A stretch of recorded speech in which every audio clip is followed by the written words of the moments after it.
Então, fazendo as honras desse domingo de manhã, é uma honra poder contar com a presença de todo mundo aqui e para a gente discutir um pouquinho mais sobre um assunto que interessa a todo mundo, que está na mídia, que está nas redes sociais e que está no coração de todo mundo que quer fazer uma boa ultrassonografia, que é a endometriose. Você pode falar aí do seu lado, mas Vanessa é suspeita para falar porque trabalha com isso.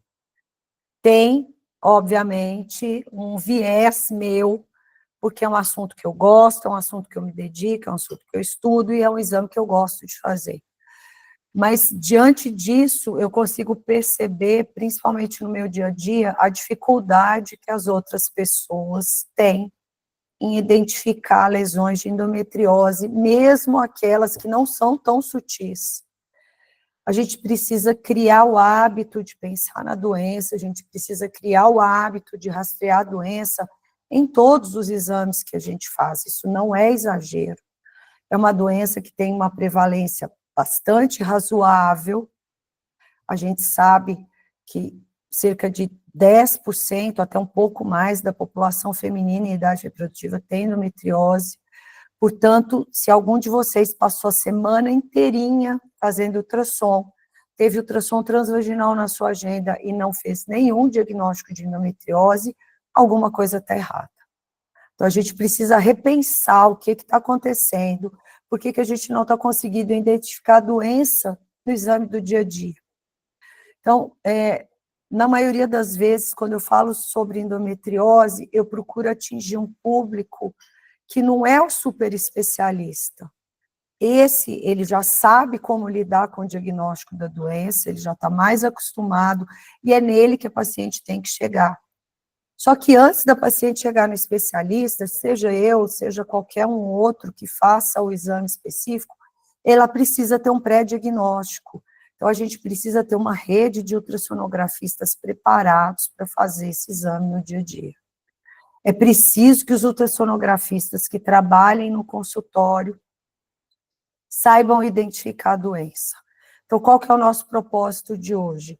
É discutir um pouco sobre eu vou falar hoje especificamente sobre 5 erros importantes que a gente pode cometer quando o assunto é rastreamento de endometriose no nosso exame do dia a dia. A gente tem vários outros erros, isso que eu vou apresentar para vocês é parte de uma aula maior que eu vou dar no workshop, e aí depois eu vou falar para vocês mais como que vai ser isso, mas eu vou trazer para vocês os pontos muito importantes, já para a gente começar uma mudança de comportamento no dia a dia e repensar a maneira como a gente está fazendo o nosso ultrassom, tá? Então, vou compartilhar com vocês aqui a minha tela. Tudo ok com o slide? Sim. Sim. Okay. Então, vamos lá. Então, a gente vai falar um pouco do rastreamento da endometriose nos exames de rotina e vamos discutir um pouco sobre os erros mais comuns. Então, qual que é o objetivo dessa aula? É entender por que os exames de rotina falham tanto em identificar a endometriose. Isso é uma verdade cruel, e isso é uma verdade que afeta todo mundo. Todo mundo. Estou excluindo os especialistas em endometriose. Eu estou dizendo todo o ultrassonografista falha de alguma maneira na identificação da endometriose se ele não tem a preocupação de procurar a doença e saber como ele procura. Então, esse é o nosso objetivo de hoje. Por que eu trago esse objetivo? Porque, de uma maneira muito pontual e muito cruel, de alguma maneira, o exame de ultrassom transvaginal de rotina, ele é frequentemente limitado à avaliação do útero e dos ovários. Quem nunca me escutou falar isso, e quem nunca imaginou que isso pode estar acontecendo com o seu exame também. Por que eu falo isso para vocês? porque é preciso que a gente entenda as limitações e é preciso que a gente saiba onde que a gente está errando para a gente poder corrigir os erros, a gente poder mudar paradigma, a gente poder fazer uma conversão na maneira como a gente vê esse exame. Eu estou escutando alguns barulhinhos de levantar a mão, eu gostaria que vocês deixassem as perguntas no chat, que assim que a gente terminar, a gente faz uma grande discussão no final. Eu não vejo vocês, então eu não vejo as manifestações e nem as perguntas agora. Por isso que eu prefiro que a gente deixe para o final, que aí a gente consegue fazer um grande coletivo aí de discussão, tá? Qual que é a solução que eu proponho para esse problema? Eu proponho uma solução simples e direta, que é todo ultrassonografista aprender a sistematizar o seu exame. É isso. É uma solução simples para um problema complexo. Agora, não é porque ela é uma solução simples que ela é uma solução que deve ser encarada de uma maneira leviana ou de uma maneira menos importante. Por quê? Porque sistematizar também não é fácil, depende de estudo, depende de conhecimento, depende de disciplina e depende de aplicação. E depois disso tudo, depende basicamente da gente fazer o treinamento cada vez mais, e esse treinamento e essa repetição é que vai levar à perfeição da sua prática no dia a dia. Como que a gente vai fazer isso? A gente precisa entender a importância do diagnóstico da endometriose no dia a dia.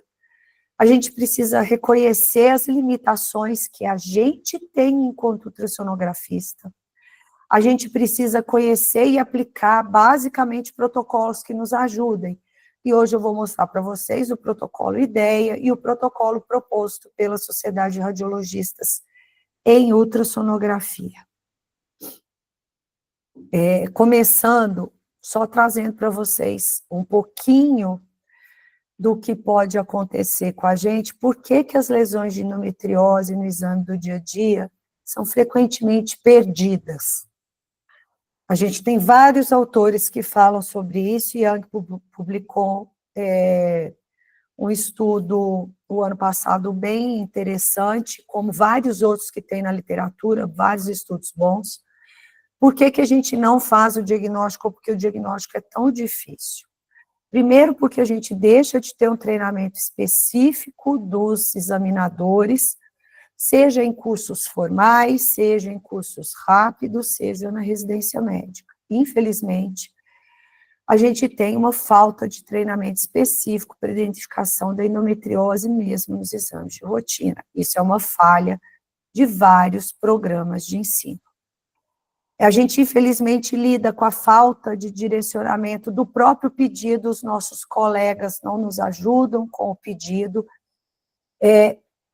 Perdão, gente. Dentro de todos esses fatores que a gente vai discutir, esse é o único que foge à nossa responsabilidade. Mas, como médicos, a gente pode alertar os nossos colegas e falar, olha, faça uma história clínica, me ajude com o pedido, porque isso já me direciona na hora que eu vou fazer meu exame. Um outro problema que faz com que as pessoas não identifiquem lesões como essa que está sendo mostrada nesse vídeo é o desconhecimento da anatomia pélvica. Isso é um erro fatal. Não adianta aprender o que é o útero, o que é o ovário. A gente precisa entender o posicionamento deles na pelve, a relação deles com as outras estruturas, qual é o normal, o que a gente tem que aprender a ver para poder saber identificar o que está alterado. Então, as falhas no aprendizado da anatomia, elas são importantes e elas são graves. Um outro problema é a ausência de técnica padronizada, é aquilo que eu falei para vocês. Se a gente não sistematiza alguma coisa, a gente não consegue fazer bem feito. Por quê? Porque a sistematização, a rotina, a padronização, ela leva a uma uniformidade de comportamentos, de análises e de resultados. Então, à medida que a gente padroniza técnicas, padroniza o exame, sistematiza como a gente vai fazer a avaliação, a gente conseguir reprodutibilidade, e a partir do momento que a gente consegue reprodutibilidade, consequentemente, a gente consegue confiabilidade.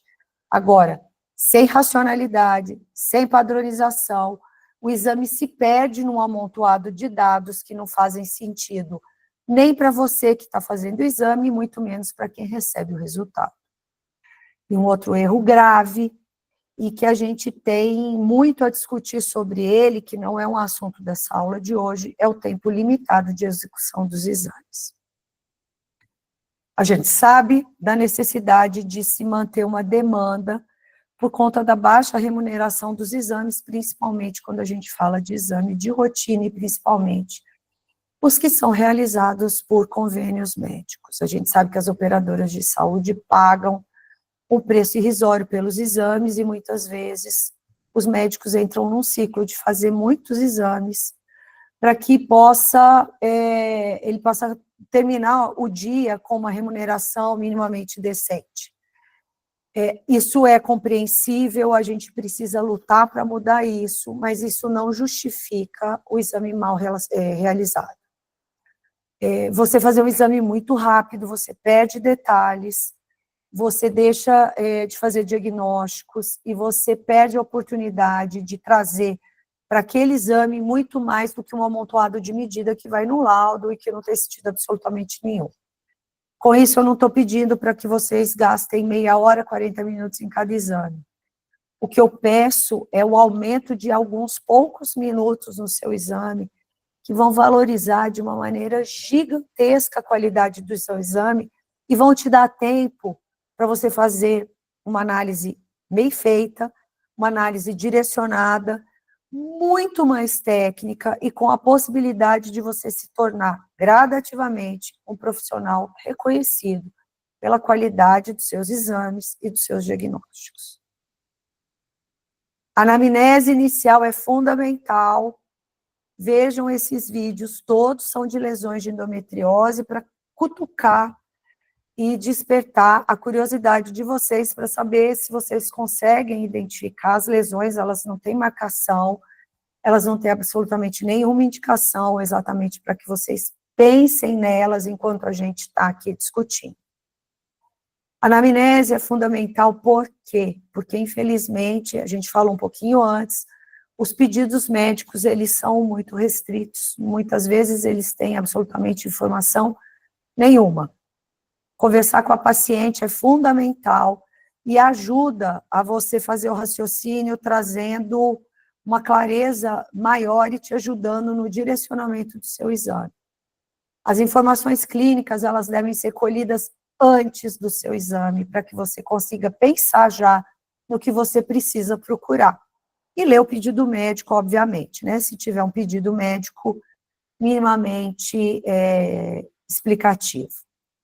Perguntas, no nosso caso, simples e direta, como: tem cólica, é cíclica, tem dispareunia, tem alteração intestinal, alteração geniturinária, qual que é a paridade da paciente, quanto tempo que ela tem os sintomas, se ela já fez cirurgias, se ela tem filhos. Então, essas perguntas, elas são fundamentais e elas precisam ser realizadas antes de vocês iniciarem o exame. Não tem jeito, a gente não ganha uma consulta, mas a gente faz uma microconsulta antes do exame.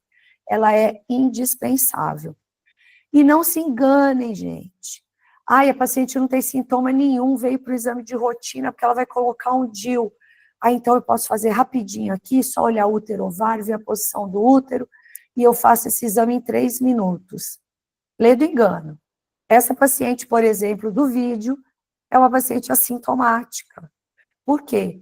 Porque, obviamente, essa faixa na literatura é gigantesca, então a gente não tem uma uniformidade na estatística, muito porque nem todas as pacientes são submetidas à cirurgia para comprovação anatomopatológica, mas uma estimativa é que entre 2% e 50% das pacientes que têm endometriose são assintomáticas. Então, não se enganem, pacientes assintomáticas têm lesões, como essa aqui, que não é tão sutil e que vocês, com preparo, com a sistematização adequada, com o olho treinado, vocês facilmente vão diagnosticar nos seus exames de rotina, vão se surpreender e vão surpreender as pessoas que vão receber os seus exames daqui para frente. Eu vou trazer para vocês as duas opções de sistematização que a gente tem. Uma delas é o super conhecido, reconhecido e validado protocolo do IDEA de 4 passos, que serve tanto para a gente usar no exame de rotina, como ele é usado por nós para fazer o exame de mapeamento da endometriose com preparo intestinal.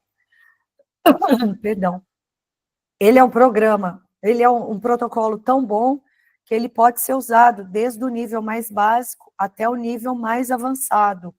Ele é um protocolo de proposta de 4 passos que não necessariamente devem ser seguidos em ordem de uma sequência fixa.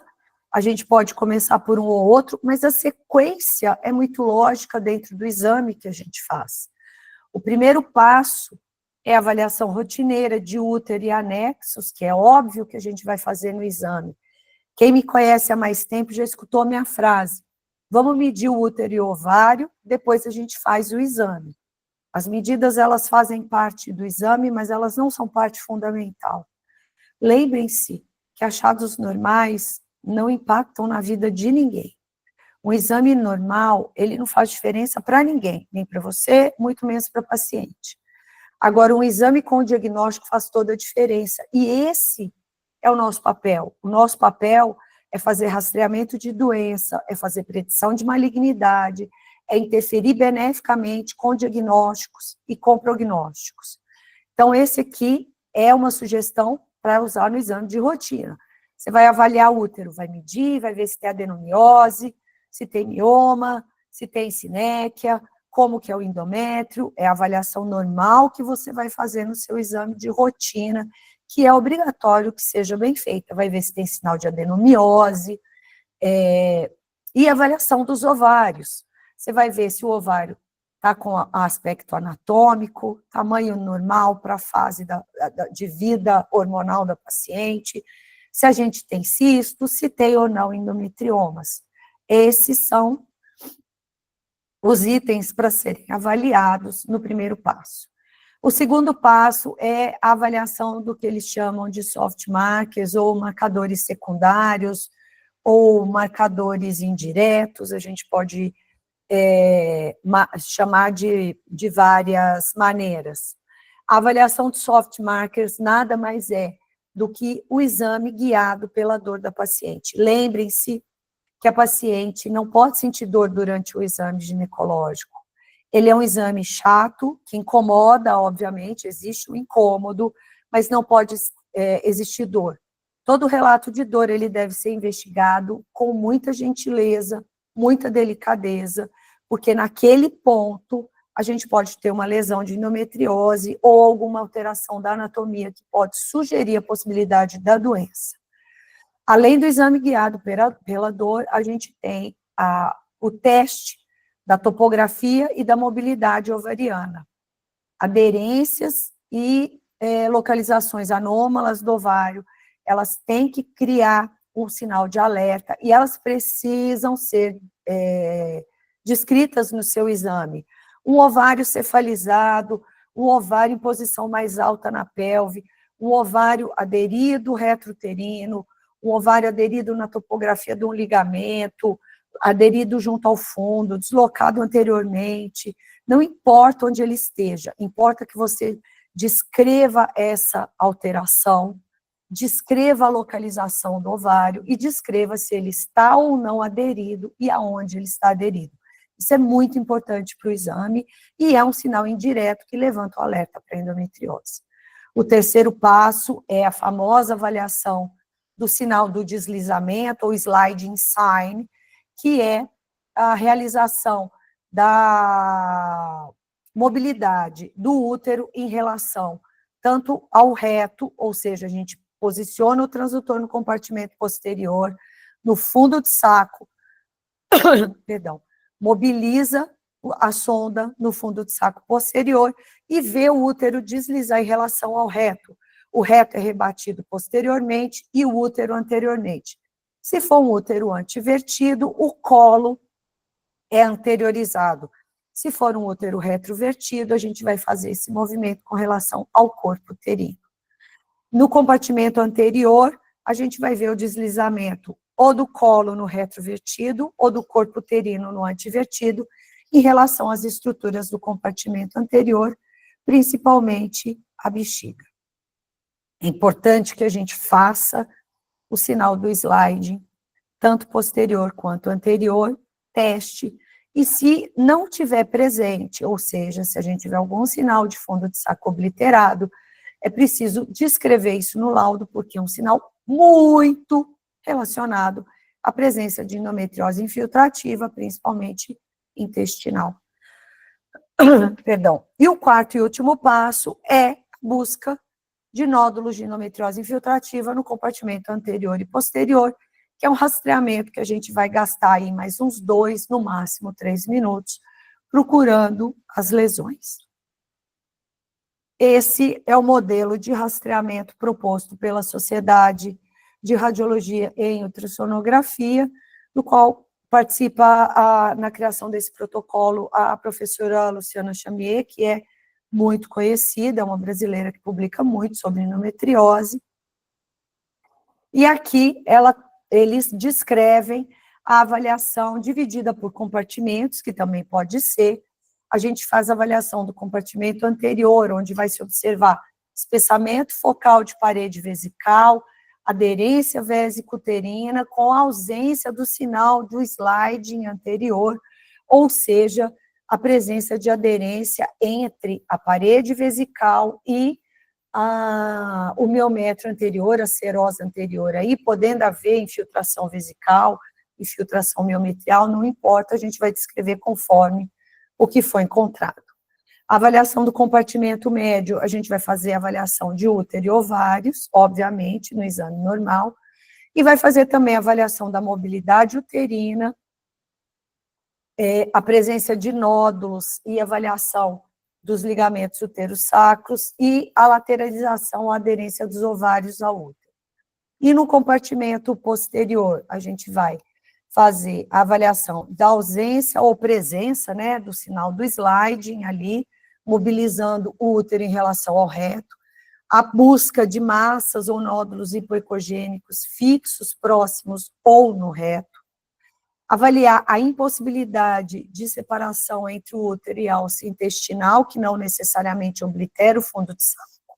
A gente pode ter essas alterações mais altas também, no reto alto ou até no reto sigmoide, e a gente vai fazer a busca por imagens sugestivas de aderência intestinal ou lesões intestinais, ou o que eles chamam do pulling effect, que é o efeito de repuxamento das alças, como se fosse um repuxamento de um tecido, aquele efeito onde não necessariamente a gente tem endometriose intestinal, porque não existe infiltração da parede da alça, mas você tem lesões e tecido endometriótico ali no entorno que causam um repuxamento, um apinhamento da alça e aderências em pontos estratégicos ali da pelve. Eu trouxe essa possibilidade da Sociedade de Radiologia para Ultrassonografia, porque esse é um trabalho muito interessante, é um protocolo um pouco diferente do Grupo IDEA. Consagradamente, a gente usa mais a avaliação do IDEA, porque ela dá uma sistematização melhor no exame, e eu creio que vocês consigam aplicar de uma maneira mais fácil no exame de vocês do dia a dia. Mas as duas sugestões são válidas e podem ser usadas da mesma maneira. Vamos falar um pouco sobre alguns erros que são fundamentais, que a gente evite e que a gente conserte quando a gente faz e percebe ali na hora, para que a gente faça exames cada vez melhores e que a gente possa realmente identificar as lesões de endometriose no dia a dia. Eu trago um primeiro erro que eu considero fundamental, para não dizer fatal, para quem faz ultrassonografia. É inserir o transdutor de uma vez só, não começando o exame por onde ele deve realmente começar. E por onde ele deve começar, gente? Pelo introito vaginal. Vejam aqui, a gente vão devagarzinho, depois a gente deixa esse vídeo rolar de uma maneira livre. Inicialmente, quando a gente encosta o transdutor no introito vaginal da paciente, e a gente deve fazer isso com muita elegância, com muita delicadeza e, principalmente, tenham sensibilidade na mão de vocês. Não segurem o transdutor como se ele fosse um taco de beisebol, ou como se ele fosse um rolo de macarrão, ou qualquer outra coisa.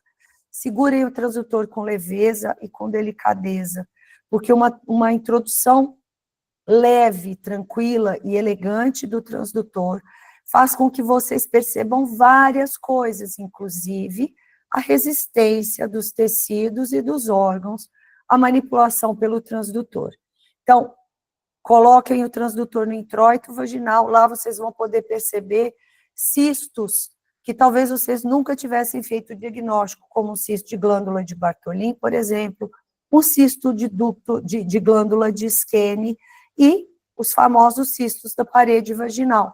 Então, transdutor no introito, a gente vê aqui a uretra com a sua luz marcadamente hipoecogênica, o canal vaginal e aqui o reto. E vocês vão seguindo com o olhar, que é o mais importante aqui para nós nesse momento, a parede do reto, a camada muscular da parede do reto, a interface entre a camada muscular, o septo reto vaginal e a parede vaginal. Acompanhem a descida do transdutor. Mais uma parada, vejam o reto, o ecogênico é a submucosa, a parte hipoecogênica é a muscular. Essa linha branca, ecogênica, regular e fina, é o septo reto vaginal, e aqui a nossa parede vaginal. Sigam com o olhar o reto e os... Oh, perdão, gente, vamos voltar, desculpem-me. Vamos voltar aqui no... Vão seguindo aqui, sigam com o olhar, continuem seguindo o reto, vejam o septo reto vaginal, a parede da vagina. Aqui a uretra já desaparece, começa a aparecer um pedacinho do trígono, a base da bexiga, a cúpula vesical, o útero, o colo aqui. Nesse ínterim, vocês avaliaram a parede da vagina também, para a gente ver se não tem nenhum cisto. Continuamos descendo com o transdutor levemente, o septo vaginal desaparece nesse ponto, onde a gente já tem o colo. Aqui, quando a gente tem líquido livre na pelve, a gente vê com clareza a reflexão do peritônio posterior. Como a gente não tem líquido aqui, a parede anterior do colo serve como referência anatômica. Daqui para cima, septo reto vaginal. Daqui para baixo, a gente tem o peritônio do fundo de saco e da parede e da região do fórnix posterior. Vejam que a gente continua descendo. O reto está aqui, mesmo com conteúdo, a gente consegue ver a parede. A gente tem o colo uterino, a parede vesical do fórnix. Vejam que o sliding é positivo. Vejam, vamos voltar aqui um pouquinho. Vejam esse movimento, aonde com o transdutor eu rebato o colo anteriormente e a gente vê o reto posteriormente de uma maneira muito livre, vejam, mesmo sem líquido. A gente faz uma báscula lateral no colo, para a gente ver se não tem nenhuma lesão. Avalia o colo no transverso, dá uma descidinha ali para os ligamentos uterossacros.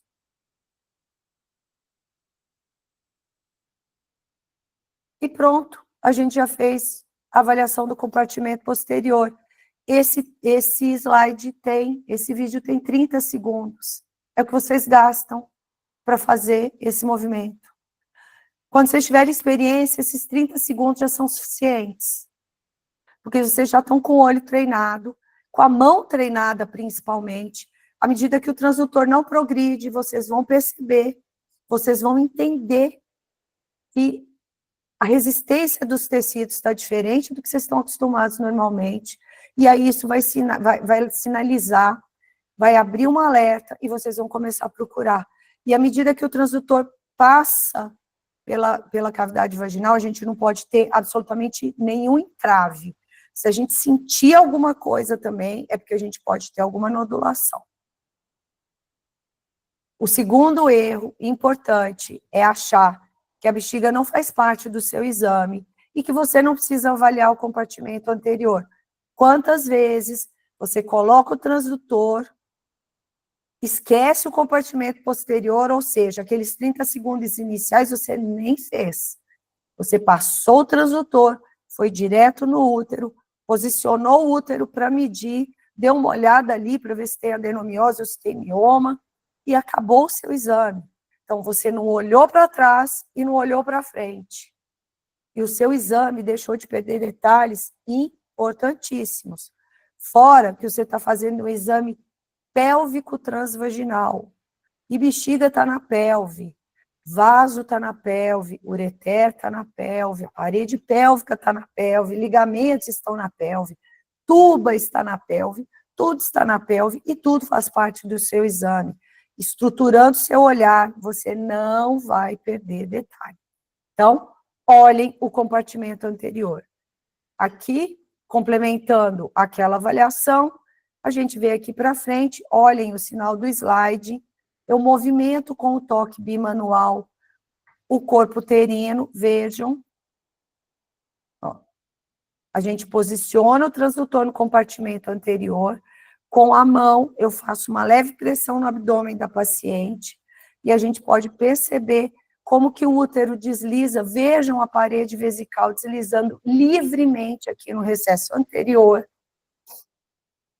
A gente sempre tem que fazer uma báscula laterolateral, uma varredura crânio-caudal, isso é importante. Por quê? Porque a gente não tem só lesão na linha média, você tem lesão lateral, você tem lesão mais caudal, mais cranial, é importante. Quanto que tem esse vídeo, gente? Pouco menos de 30 segundos. Então, quer dizer, com 1 minuto, vocês estruturaram o seu exame e não perderam lesão, nem no compartimento anterior, nem no compartimento posterior. Eu poderia terminar a aula aqui, porque eu já mostrei para vocês o que é de mais importante. Ah, Vanessa, mas isso eu já sei. Eu sei que você já sabe, eu não estou dizendo para vocês que eu estou trazendo aqui nenhuma novidade e nem quero reinventar a pólvora. A minha intenção é falar para vocês o óbvio, porque muitas vezes o óbvio, ele precisa ser falado. Porque a gente deixa de entender que o óbvio faz parte do dia a dia e não considerar o óbvio como importante é deixar coisa para trás. Então, eu não estou dizendo que eu vou trazer um método revolucionário, nem um protocolo com meu nome. Eu quero que vocês façam o que vocês fazem todo dia com excelência. É isso que difere o profissional medíocre do profissional excelente, do cara que se destaca. É fazer a mesma coisa, gente, mas é fazer diferente. Não é fazer diferente com firula, não é fazer diferente com coisa inventada, não é maquiar o exame, não é dar um nome bonito para ele e não entregar. É exatamente saber dar valor à simplicidade, ao básico, e é o que é importante. Isso é que faz a diferença. Então, se vocês adaptarem o seu exame a essas duas abordagens que eu falei para vocês inicialmente, acabou. Vocês vão ficar cada vez melhores praticando esse tipo de exame bem estruturado. Eu trago mais 3 pequenas coisas que eu considero importantes e que são desdobramentos dessas 2 análises fundamentais que vocês vão fazer nos seus exames. A primeira é não avaliar a região reto-cervical, fazendo básculas laterolaterais do colo, procurando lesões nos ligamentos uterossacros, que são a topografia onde a gente encontra a maior parte das lesões de endometriose. Dentro daquela proposta de avaliação do compartimento posterior, vocês vão gastar um pouquinho mais de tempo e vão se ater à região reto-cervical. Prestem atenção a esse vídeo e vejam que facilmente vocês conseguem ver as lesões. Talvez, muitas lesões dessas, eu digo talvez, com certeza, já passaram nos exames de vocês centenas de vezes. Agora, o foco desse no ligamento uterosacro não vai passar mais batido. Por quê? Porque vocês vão estruturar o exame de vocês para avaliar o compartimento posterior de maneira adequada. E um nódulo deste tamanho, com tamanha reação fibrótica local, ele vai ser fácil para vocês verem. Por quê? Porque vocês sabem o que procurar. É uma frase que eu costumo falar muito, não é minha, é uma frase conhecida, e é uma frase milenar. Os olhos só veem aquilo que eles conhecem. Vocês só vão ver lesões a partir do momento que vocês conhecê-las. Se vocês não conhecerem as lesões, o padrão da endometriose, aonde ela aparece, e como vocês têm que procurar, elas podem estar ali na frente de vocês. Vocês não vão ver. Isso chama viés cognitivo. Então, acostumem-se aos exames, acostumem-se, estruturem, façam o protocolo, e mais do que isso, aprendam a ver as lesões de endometriose. Estudem, busquem ver, quanto mais lesões vocês virem, quanto mais exames vocês virem, quanto mais vocês praticarem, mais fácil vai ser a identificação de lesões desse tipo. Volto a chamar a atenção para a região reto-cervical, porque os ligamentos uterosacros são o sítio mais comum de lesões de endometriose infiltrativa.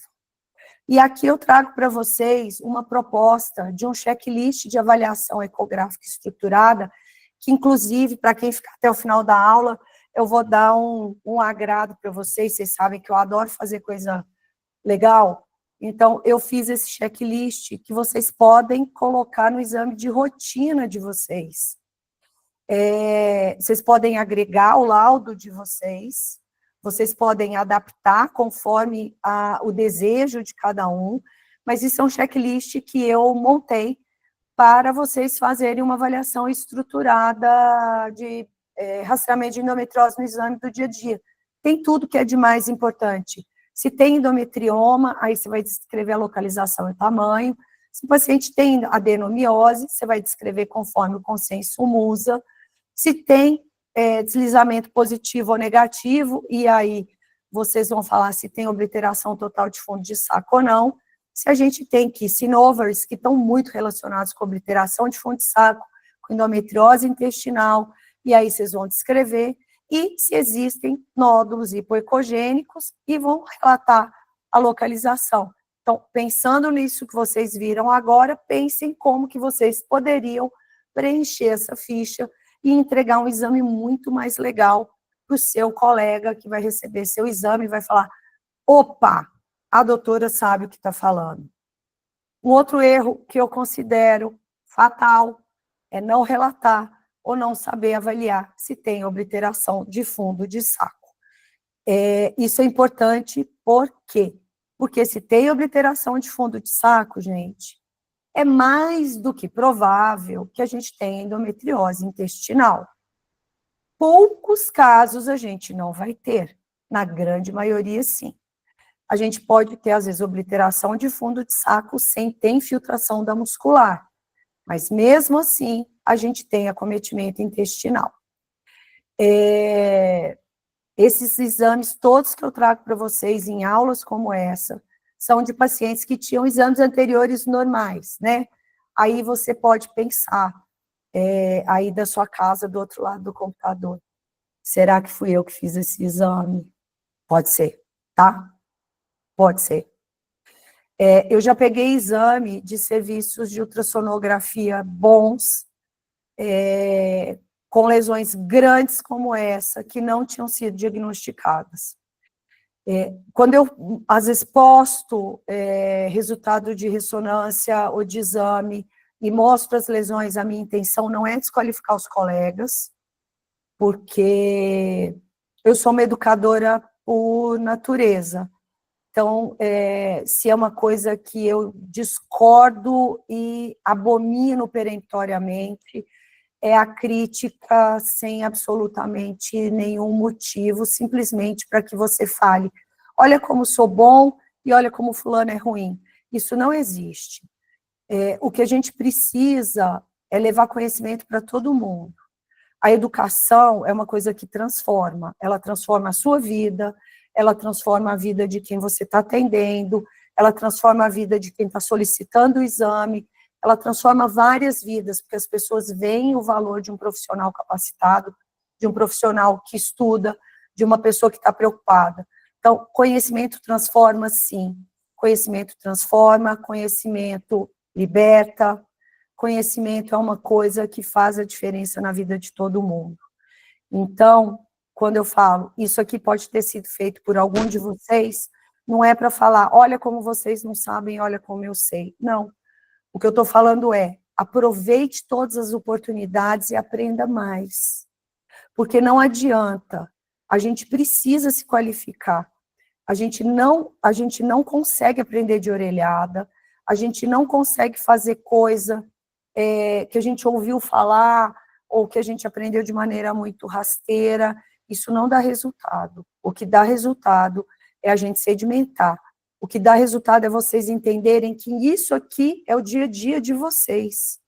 Então, o aprendizado significativo, ele traz para você a coisa do aprender com o que você faz, com a sua profissão. Então, olhe e pense, quantas vezes eu posso ter deixado de ver uma lesão dessa, porque eu coloquei o transdutor sem fazer aquelas etapas iniciais que a gente conversou, e só medi o útero e ovário e deixei para lá, e às vezes achei uma aderência, mas fiquei com preguiça de descrever, porque eu tinha mais 30 exames para fazer naquele dia na minha agenda. Um outro erro é achar que exame de paciente esterectomizada pode durar só 2 minutos e não tem nada para olhar, porque, afinal de contas, qual o objetivo de fazer um exame de uma paciente esterectomizada? Se a gente for pensar do ponto de vista de saúde pública e de indicação internacional, realmente não tem. Mas, se a paciente já tem uma história anterior, se a paciente veio com alguma demanda, é obrigatório que a gente faça um bom exame. E vocês não podem fazer a lista da padaria enquanto estão fazendo o exame da paciente esterectomizada. Vocês têm que dar atenção e valorizar todos os achados. Sabe por quê?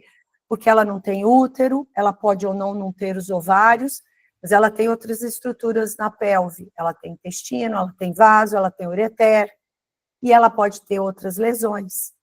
Então, vejam esse vídeo, vou deixar que vocês vejam, vocês analisem, que vocês entendam o que está acontecendo aí, são uma paciente com esterectomia total, então a gente está tendo a visão a partir da cúpula vaginal, tem líquido livre na pelve, e eu quero que vocês vejam.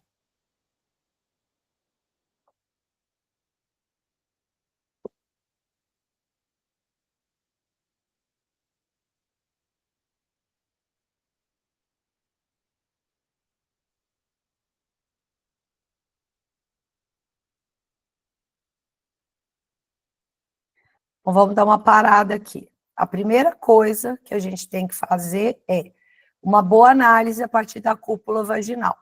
Então, aqui, o que a gente vê? A primeira coisa, um nódulo na topografia do que provavelmente é o ligamento útero-sacro esquerdo ancorado aqui na vagina.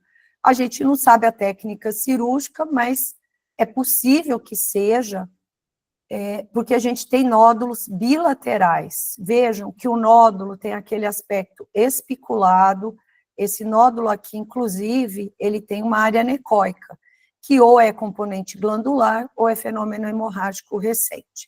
Vejam que a gente tem uma reação fibrótica importante aqui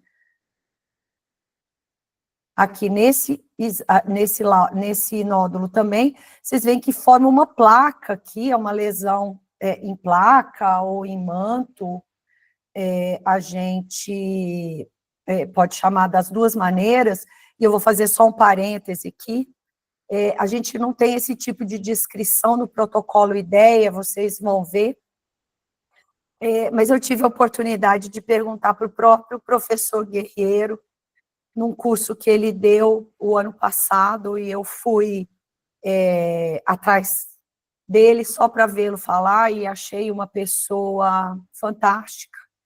É o cara que mais publica endometriose no mundo, ele tem mais de 500 exames, mais de 500 artigos publicados, e é uma pessoa de uma humildade, de uma disponibilidade, assim, incríveis. E aí você entende por que que o cara é quem ele é, sabe?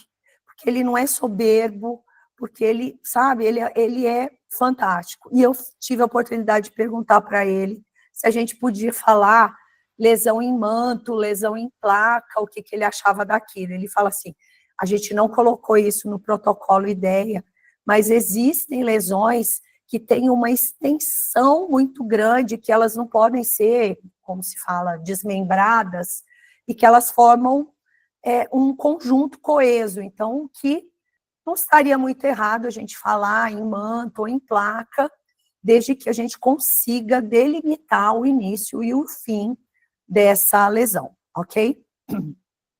Então, aqui só para a gente acabar, o nódulo bem especulado, muito fibroso, uma coisa que eu convido vocês sempre a aproveitar líquido livre, e aqui, sutilmente, a gente vê aparecer uma lesão intestinal. Vou voltar aqui um pouquinho. A gente tem um nódulozinho intestinal aqui também. Para quem quer o contexto desse exame, isso é uma paciente esterectomizada há cerca de 5 anos, ela é uma paciente minha já há um tempo.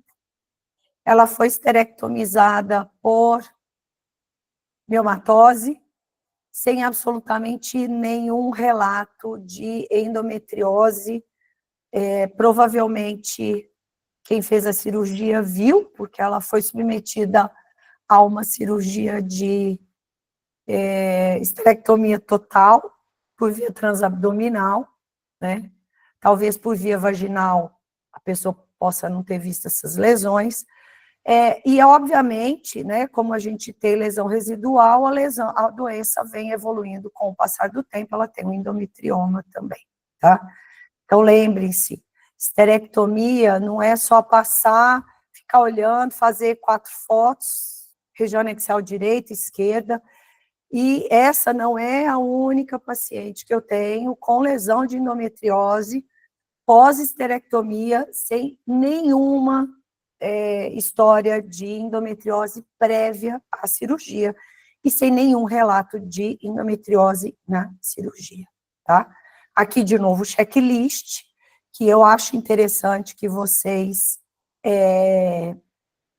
apliquem nos seus exames de rotina, como eu falei para vocês, isso aqui é uma sugestão, vocês podem adaptar, vocês podem colocar no seu laudo de rotina, ou criar um laudo anexo, né, fazer uma pequena, como se fosse uma pop-up no laudo de vocês. Isso aí, a criatividade de vocês, ela não deve ter limite.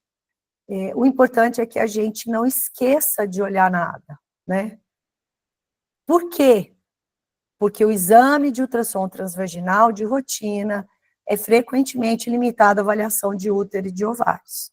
Então, o que eu trouxe para vocês aqui hoje é um alerta para que vocês, cada vez mais, pensem na maneira como que vocês estão fazendo os exames, como vocês estão conduzindo a avaliação de vocês, e se vocês estão perdendo lesões como essa, que não é uma lesão grande, mas que vocês podem sim ver no dia a dia. É só se capacitar. E aqui, ó, a gente tem um ovário com endometrioma pequeno e um nódulo aqui no ligamento terço-sacro direito. Isso é possível de ver. Lesões de endometriose, elas não são de propriedade do especialista. Antes da paciente chegar no especialista, ela precisa chegar em alguém. E se vocês não conseguirem dar o diagnóstico, gente, a paciente vai ficar naquela peregrinação de 6 a 12 anos para ser diagnosticada. Endometriose é uma doença grave, é uma doença importante, ela tem um impacto econômico muito grande, ela tem um impacto cruel na qualidade de vida das mulheres, ela traz dor, ela traz sofrimento psíquico, ela traz infertilidade, ela traz perda de produtividade, ela traz gasto médico exacerbado, ela traz vulnerabilidade à paciente, inclusive, que fica exposta a profissionais pouco competentes para lidar com a doença, enfim. O diagnóstico traz dignidade para a paciente e permite a ela ter opção sobre a própria vida. Porque, no final, o que importa?